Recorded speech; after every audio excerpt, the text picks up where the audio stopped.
How to put one name on Facebook. Hey everyone, welcome back to the channel. But if you're new here, don't forget to hit the subscribe button. So if you want to put only one name in your Facebook account, then you're in the right place.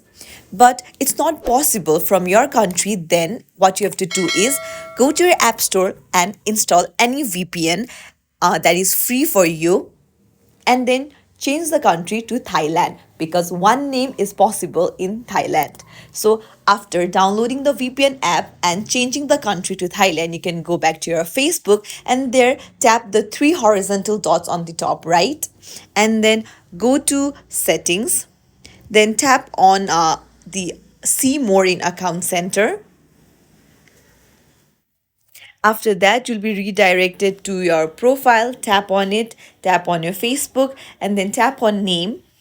And there you'll see first name and last name. You can just erase your last name and just put your first name and tap on review change, and your name will be changed to only your first name. And that's it. If you found this tutorial helpful, don't forget to like and subscribe to our channel for more tips and tricks like this. Thanks for watching. I'll see you in the next video.